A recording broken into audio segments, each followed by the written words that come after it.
কেমন হয়েছে বলো খায়া? Thank you thank you.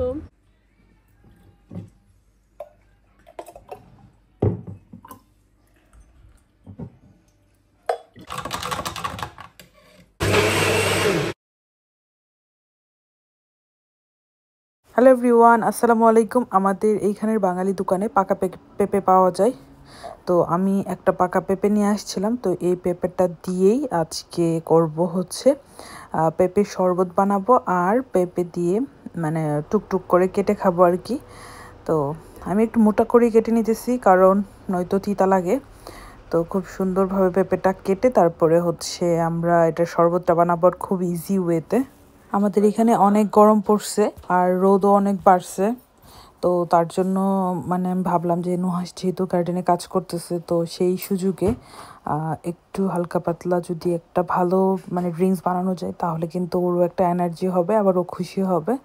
তো নুহাস আর আমার ফ্রেন্ড গার্ডেনে আছে, আর আমি ওদের জন্য তাড়াতাড়ি করে পেঁপে কেটে নিয়ে যাচ্ছি। আর সেই সাথে পেঁপে দিয়ে শরবতও বানাবো, আইস দিব, আর আমরা তিনজন একসাথে বসে খাবো।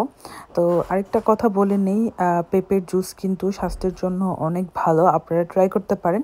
আমাদের এখানে যদিও পাকা পেঁপে অনেক দাম, তারপরেও মানে খাওয়ার সাথে তো আর কোনো কিছুর কম্প্রোমাইজ করা যায় না। তো বাংলাদেশে তো অনেক অ্যাভেলেবেল আছে, তো আপনারা এভাবে ট্রাই করবেন। আমি খুব সহজেই দেখিয়ে দিব কিভাবে আপনারা করতে পারেন। আর আজকে অবশ্য আমার আম্মার কথা বেশি মনে পড়তেছে, কারণ আমার আম্মার খুবই পছন্দ হচ্ছে পেঁপে। আম্মা তো ছোটোবেলায় আমাদেরকে শুধু মানে কেটে কেটে দিত, বাট তখন তো আর ওই রকম খাইতাম না, ভাল লাগতো না। বাট এখন মানে এইখানে আসার পরে এত পছন্দ, ভাল লাগে পেঁপেগুলা। দেখা যায় আমাদের প্রত্যেক সপ্তাহে একটা খাওয়া হয়। তো আজকে অবশ্য আমি বেলও নিয়ে আসছিলাম। আমার প্ল্যান ছিল বেল দিয়ে শরবতটা করব, কিন্তু বেলের শরবতটা করতে পারি নাই, কারণ হচ্ছে বেলটা নষ্ট হয়ে গেছে। আমি কিনে নিয়ে আসার একদিন পরেই ট্রাই করার পরেই নষ্ট হয়ে গেছে, বুঝলাম না কেন। আর আমি পেঁপের শরবতের জন্য এখানে আইস নিছি আর লেবু পাতা নিছি। লেবু পাতাটা কিন্তু একদমই ফ্রেশ, আমাদের বাংলাদেশ থেকে নিয়ে আসছিলাম আমাদের গাছের। তো আমি লেবু পাতাগুলো ফ্রোজেন করে রেখে দিছি। আর এইখানে হচ্ছে চিনি, তারপর হচ্ছে মানে পেঁপে, আইস আর ব্লেন্ডার নিয়ে নিছি। আর চিনি আমি খুব বেশি একটা দিব না, আমি ব্রাউন সুগারটাই দিব অল্প পরিমাণেই, কারণ পেঁপেটা অনেক মিষ্টি। তারপরেও মানে পেঁপের মিষ্টিটা যখন মানে পানি সব কিছু অ্যাড করা হয়, তখন কিন্তু একটু কেমন জানি হয়ে যায়। তো তার জন্য তো আমি প্রথমে একটা ব্লেন্ডারে মধ্যে, কারণ আমার ব্লেন্ডারটা খুব বড় না, তার জন্য আমি অল্প পরিমাণ পেঁপে অ্যাড করে নিচ্ছি। ভাবলাম প্রথমে সবটা পেঁপে যাবে, পরে দেখলাম না, পেঁপে তারপর আইস পানি সব কিছু মিলাই দিলে তখন প্রবলেম হবে। তো আমি সবটা পেঁপে নেই, হাফ পেঁপে নিয়ে তারপরে পানি অ্যাড করে দিব। তো এইভাবে আমি খুব সহজেই দেখিয়ে দিচ্ছি, আপনারাও চাইলে কিন্তু বাসায় এইভাবে বানিয়ে নিতে পারেন, যারা যারা পছন্দ করেন পেঁপের শরবত বা জুস যেটাই বলেন না কেন। আর এইভাবে কিন্তু আপনারা সব টাইপের জুসই বানাইতে পারবেন। আর গরমকালে কিন্তু আমার কাছে মনে হয় মানে জুসটাই আমি বেশি প্রেফার করি, আমার কাছে খুবই ভালো লাগে।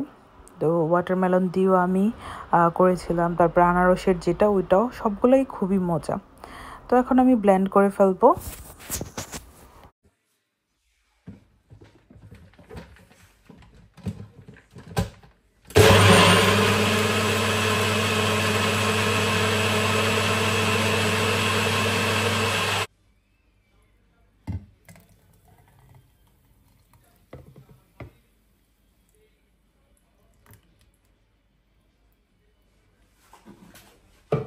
পরিমাণে আমার বেশি হয়ে গেছে, আমি 3 জনের জন্য বানিয়েছিলাম, বাট এটা প্রায় 4-5 জন খেতে পারবে। তো তারপরেও আমি এটাতে এখন চিনি, তারপর ব্লেন্ডের সময় তো দিয়ে দিলাম, তারপর লেবু পাতাগুলো দিয়ে দিছি। তারপর আমাদের যেই জারের মধ্যে আমরা সার্ভ করব, আমি ওই ঝাড়টাতে ঢেলে নিতেছি। তারপর এখানের মধ্যে লেবু পাতার গ্রানটার জন্য যে এত মজা লাগতেছিল, মানে প্রত্যেকটা মানে আমার কাছে লেবু পাতা খুবই ভালো লাগে। প্রত্যেকটা খাবার, সেটা জুস হোক বা নর্মাল মাছ ভুনা বা অন্য কিছুতেও যদি লেবু পাতা ইউজ করা হয়, অনেক মজা হয়। তো সেম এই শরবতের টেস্টটাই চেঞ্জ হয়ে গেছে। কি বলছো? We are waiting for your মানে এত অ্যারেঞ্জমেন্ট খাইতে চাই আমরা। আচ্ছা খাও, খায় টেস্ট করো, তোমরা দুজনই টেস্ট করে জানাও কেমন হচ্ছে। টেস্ট করো। আমরা কি না আমরা তুমি আসো, তুমি তো সমস্যা নাই, 3টা আনছো, 2টা আনলেই হতো, আমরা একটাতেই 2 স্ট্র দিয়ে খেতে পারতাম। না বেশি খাওয়ার জন্য নিয়ে আসছি। খাও, বেশি চালাকি করো না। গ্লাভস খুলো। নুহাস হচ্ছে গার্ডেনে কাজ করতে করতে মাথা নষ্ট হয়ে গেছে। হ্যাঁ, নুহাস কোন কালারটা প্রেফার করো? Pink colour? ও না, পিঙ্কটা তোমার জন্য। Thank you. আর আমি বাংলাদেশের সবুজ। সবুজ, কুয়াশা, ইয়েলো। হলুদি বেগম। পেঁপেটা এত মানে রসালো ছিল না। তাই ট্রাই করবো? ট্রাই করো, কেমন হয়েছে বলো। খায়া থ্যাংক ইউ কুয়াশা, থ্যাংক ইউ। অনেক মজা হয়েছে। আর একটু মজা চাইলেও করতে পারতাম। কিভাবে করতাম? হ্যাঁ, তিশা মজা হয়েছে না? তুমি বলো। নুহাসের অনেক। নুহাস বেশি বাটপার। তাহলে তুই তিশা, তুমি তো থাকতেছো, দেখতেছো কে বেশি কাজ করে। অফ কোর্স কুয়াশা। কিন্তু আমার কাজগুলো দেখা যায় না। না, কোর্স কুয়াশা। আমি তোমাদের এখন থেকে ভিডিওগ্রাফার হয়ে যাব, দেন তোমারটাও শো হবে। দেখছো, আমার কিন্তু কাজ কেউ ভিডিও করে না, তার জন্য কি দেখা যায় না। বাট আমি কিন্তু কাজ করি বেশি। করে কুয়াশার মধ্যে এত কাজ। অন্যান্য ছেলেদের থেকে আলহামদুলিল্লাহ নুহাস অনেক ভালো। তাই কুয়াশার মধ্যে এত কাজ। কেউ করতে পারবে না। তোমাকে গার্ডেনিং করে দিচ্ছে কয়জন করে বলো? ট্রু। তাই না? সালাম করছো আমাকে? নুহাস নাও, খাও।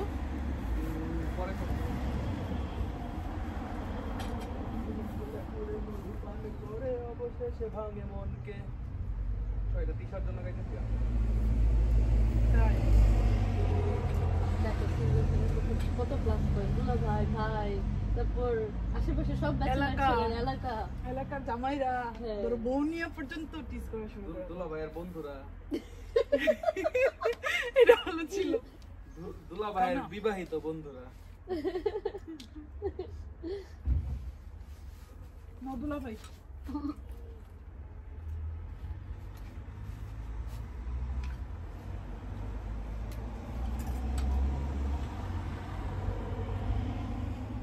আমাদের গার্ডেনটা সমান না।